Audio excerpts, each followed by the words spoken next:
नमस्कार साथियों, ज्ञान कक्षा पे आप सभी का हार्दिक स्वागत है। हाँ, आपको पता है कि हम करंट अफेयर्स करते हैं, पर देखिए सुनिए मेरी बात। करंट अफेयर्स तो कट्टे भर भर गए, आप कितनी भी पढ़ लो कंफ्यूज ही होगे।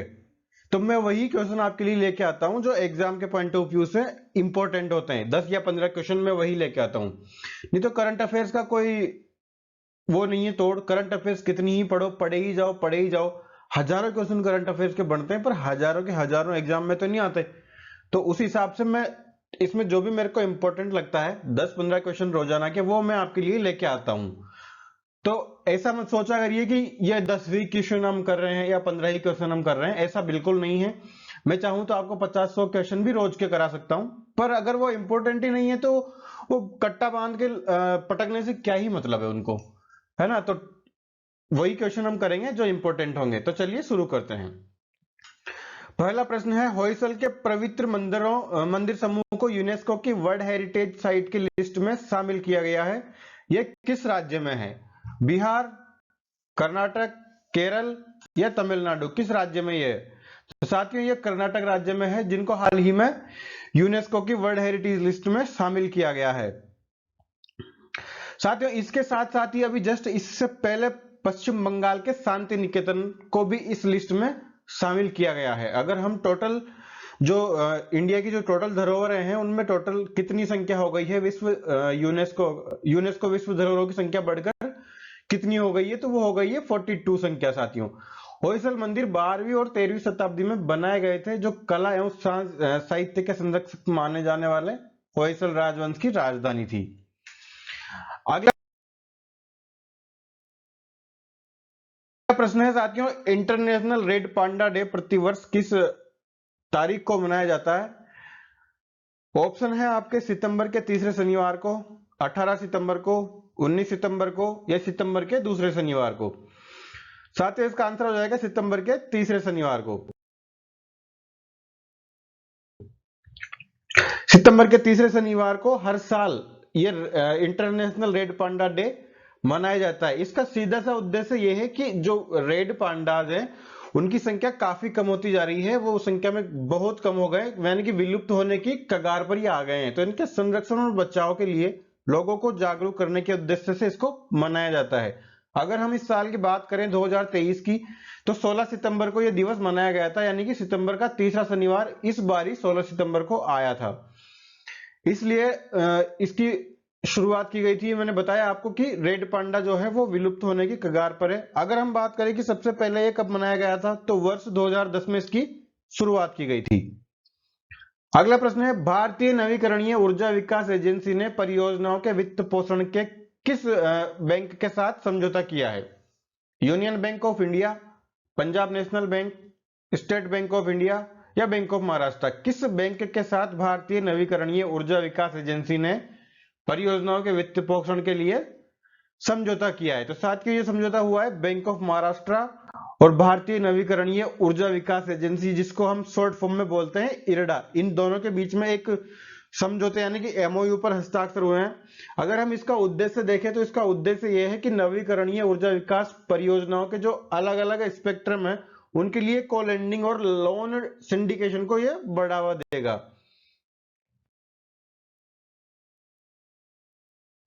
अगला क्वेश्चन है, केंद्रीय जांच ब्यूरो यानी कि सीबीआई के नए उप महानिरीक्षक के रूप में किसे नियुक्त किया गया है?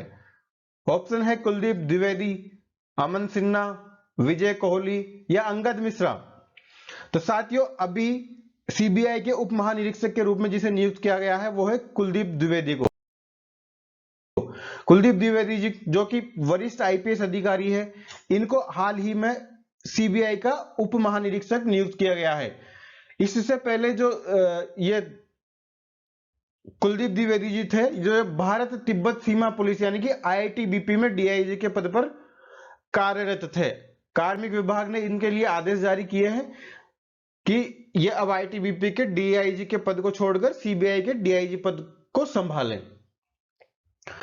अगला प्रश्न है, विश्व रेसलिंग चैंपियनशिप 2023 में भारत की किस रेसलर ने कांस्य पदक जीता? प्रिया भनोट, विनेश फोगाट, मीनू कुमारी या अंतिम पंघाल?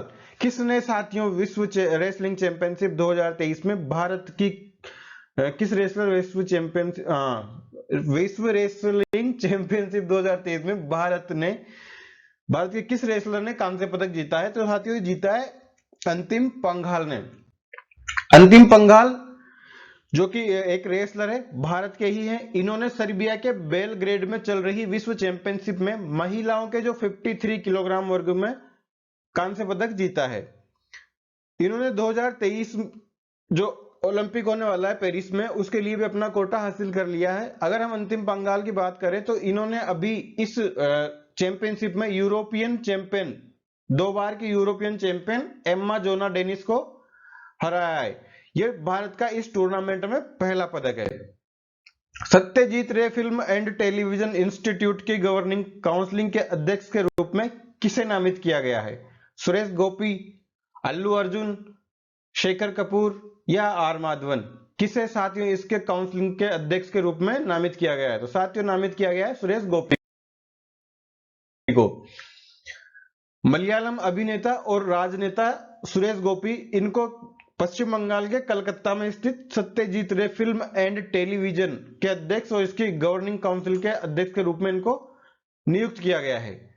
गोपी पहले एक राष्ट्रीय पुरस्कार विजेता और अभिनेता है जो राज्यसभा में सांसद भी है और इनको इसका अध्यक्ष बनाया गया है। SRFTI एक फिल्म और टेलीविजन संस्थान है जो कि कोलकाता में स्थित है। इसकी फुल फॉर्म हिंदी में सत्यजीत रे फिल्म एंड टेलीविजन इंस्टीट्यूट यह है, तो इनको इसका अध्यक्ष बनाया गया है। पीएम किसान AI चैटबॉट यानी कि किसान ए मित्र, इसको किसने लॉन्च किया? अनुराग ठाकुर, कैलाश चौधरी, पीयूष गोयल या स्मृति ईरानी? किसने साथियों इसको लॉन्च किया? तो इसको लॉन्च किया है साथियों कैलाश चौधरी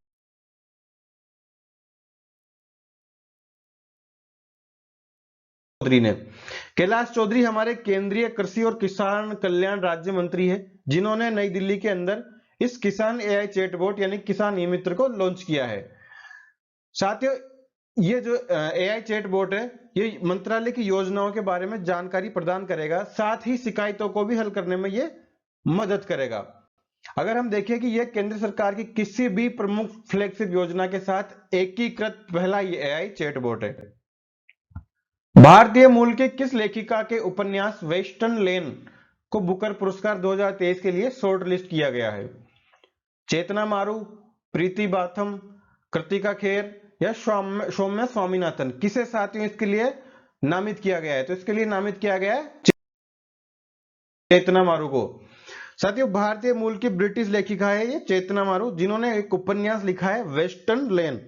इस वेस्टर्न लेन को बुकर पुरस्कार 2023 के लिए शॉर्ट लिस्ट किया गया है। और इस पुरस्कार की अगर हम बात करें तो इस पुरस्कार में 8 वर्षों में पहली बार इस लिस्ट के अंदर पुरुष लेखकों को भी शामिल किया गया है, नहीं तो इसमें महिला लेखकों को ही शामिल किया जाता रहा है।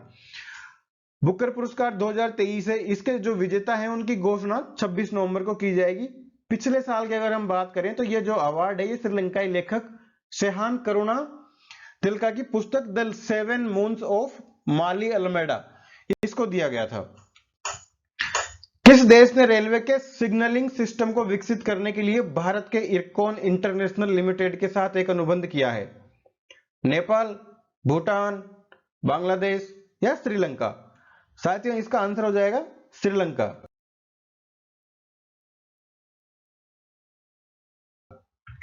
साथ ही श्रीलंका के परिवहन और राजमार्ग मंत्रालय ने श्रीलंका रेलवे के साथ सिग्नलिंग सिस्टम के डिजाइन, टेस्टिंग और कमीशनिंग के लिए भारत के जो इंटरनेशनल इरकॉन इंटरनेशनल लिमिटेड है उसके साथ एक MOU पर हस्ताक्षर किए हैं। यह डील 14.90 मिलियन अमेरिकन डॉलर में इनके साथ इन दोनों के बीच में हुई है। अगर हम इरकॉन की बात करें तो ये 2009 से श्रीलंका में इसने अपना काम शुरू किया था करना और कई प्रोजेक्ट को इसने पूरा भी वहां पे किया है।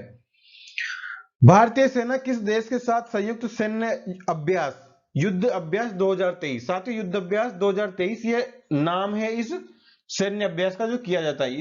इसमें किस देश के द्वारा किया जाता है जिसमें भारतीय सेना भी भाग लेने वाली है? तो साथियों ऑप्शन है यूएसए, फ्रांस, जर्मनी, तुर्की। तो साथियों ये करवाया जाता है यूएसए के द्वारा। भारतीय सेना अमेरिका जाएगी और युद्धाभ्यास 2023 के 19वें संस्करण में भाग लेगी। ये जो युद्धाभ्यास है ये 25 सितंबर से 8 अक्टूबर के बीच में फोर्ट वेनराइट या अलास्का जो कि अमेरिका में स्थित है वहां पे ये किया जाएगा। भारत की तरफ से इसमें एक ब्रिगेडियर के नेतृत्व में 350 भारतीय सैनिक भी भाग लेंगे। एशियन डेवलपमेंट बैंक ने अफगानिस्तान को कितने मिलियन अमेरिकी डॉलर के आवंटन की घोषणा की है? 400 मिलियन, 600 मिलियन, 800 मिलियन या 1000 मिलियन? साथियों ये 400 मिलियन डॉलर की अभी एशियन डेवलपमेंट बैंक ने अफगानिस्तान के लिए घोषणा की है। इसका उद्देश्य महिलाओं और लड़कियों पर विशेष ध्यान देने और कल्याणकारी कार्यों के लिए ये पैसा इनको दिया गया है। संयुक्त राष्ट्र इस आर्थिक मदद की निगरानी करेगा और इसके तहत विश्व खाद्य कार्यक्रम जो कि यानी कि WFP वर्ल्ड फूड प्रोग्राम, इसको खाद्य सुरक्षा संबंधी कार्यों के लिए 100 मिलियन डॉलर इनको भी दिए जाएंगे। किस देश की महिला क्रिकेट टीम ने एशियाई खेल 2023 में स्वर्ण पदक जीता? श्रीलंका, पाकिस्तान, भारत या चीन? साथियों ये जीता है भारत ने।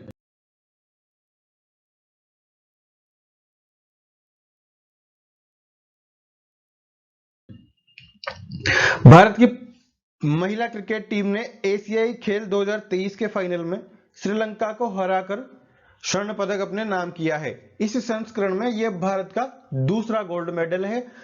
अगर हम इस बारे बात करें तो भारतीय टीम का जो नेतृत्व कर रही है हरमनप्रीत कौर है और श्रीलंका को इस टूर्नामेंट में 19 रनों से हराकर यह गोल्ड मेडल भारत ने अपने नाम किया है। प्रधानमंत्री नरेंद्र मोदी ने हाल ही में कितनी वंदे भारत ट्रेनों को हरी झंडी दिखाकर रवाना किया? 7, 8, 9 या 10? कितनी वंदे भारत ट्रेनों को हरी झंडी दिखाकर रवाना किया गया? तो 9 वंदे भारत ट्रेनों को हरी झंडी दिखाकर हाल ही में प्रधानमंत्री नरेंद्र मोदी के द्वारा रवाना किया गया है।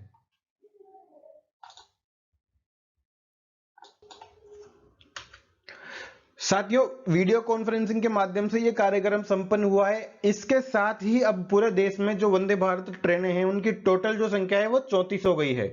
अभी जो 9 ट्रेनों को एक साथ प्रधानमंत्री ने हरी झंडी दिखाकर रवाना किया है यह 11 राज्यों जिनमें कि राजस्थान, तमिलनाडु, तेलंगाना, आंध्र प्रदेश, केरला, ओडिशा, झारखंड, गुजरात, कर्नाटक, बिहार, पश्चिम बंगाल, इनमें ये कनेक्टिविटी को बढ़ावा देगी। अगर आपसे पूछा जाता है कि भारत में पहली वंदे भारत ट्रेन का संचालन कब शुरू किया गया था तो साथियों 2019 में पहली वंदे भारत ट्रेन का संचालन शुरू किया गया था। अगला क्वेश्चन है भारत की पहली ग्रीन हाइड्रोजन फ्यूल सेल बस को किस राज्य या यूटी में लॉन्च किया गया है? ऑप्शन है हिमाचल प्रदेश, दिल्ली, जम्मू कश्मीर या असम। साथियों कहां पे ये लॉन्च किया गया है? तो साथियों ये लॉन्च किया गया है दिल्ली के अंदर। दिल्ली में हाल ही में हमारे पेट्रोलियम और प्राकृतिक गैस मंत्री हरदीप सिंह पुरी जी ने नई दिल्ली के इंडिया गेट पे इस तरह की पहली हाइड्रोजन फ्यूल सेल बस को लॉन्च किया है।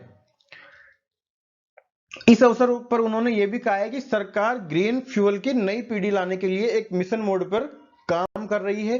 साथियों इंडियन ऑयल के चेयरमैन श्रीकांत माधव वैद्य ने भी यह कहा है कि साल के अंत तक दिल्ली एनसीआर या उसके आसपास के क्षेत्र में ऐसी 13 और बसें लॉन्च की जाएगी। अगला प्रश्न है भारतीय ड्रोन शक्ति 2023 शो का उद्घाटन किसने किया? अमित शाह, राजनाथ सिंह, एस जयशंकर या अनुराग ठाकुर? साथियों इसको लॉन्च किया है राजनाथ सिंह ने जो कि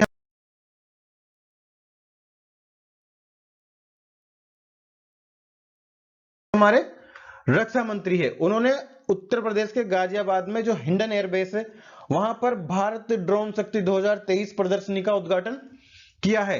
इस मेगा ड्रोन शो की मेजबानी भारतीय वायुसेना और ड्रोन फेडरेशन ऑफ इंडिया द्वारा की जा रही है। इस अवसर पर पहले C-295 MW ट्रांसपोर्ट एयरक्राफ्ट को भी भारतीय वायुसेना में शामिल किया गया है। तो साथियों ये थे आज के 15 इंपॉर्टेंट प्रश्न जो आपकी परीक्षा में आने के लिए काफी महत्वपूर्ण है। ऐसे तो आप बोरियां भर भर के करंट अफेयर्स पढ़े जाओ, कोई मतलब नहीं है, सारा सब कुछ मिक्स होता चला जाएगा। तो लिमिटेड पढ़ें, स्ट्रेटेजिक पढ़ें और पॉइंट टू पॉइंट पढ़ें। तो ठीक है साथियों, ये थी आज की क्लास। अगर क्लास आपको पसंद आई हो तो लाइक करें, शेयर करें और सब्सक्राइब करना ना भूलें, और अपनी राय भी कमेंट बॉक्स में देते जाएं कि आपको क्या चाहिए, कैसा लगा, या कुछ और की पॉइंट्स बढ़ा के आपको चाहिए, या फिर यही ठीक है, या क्वेश्चनों की संख्या 15 से 20 कर दी जाए, या हमेशा 15 या 20 के आसपास रखी जाए। तो जो भी है आप अपने माध्यम से कमेंट बॉक्स में आपके बात रख सकते हैं। Thank you so much.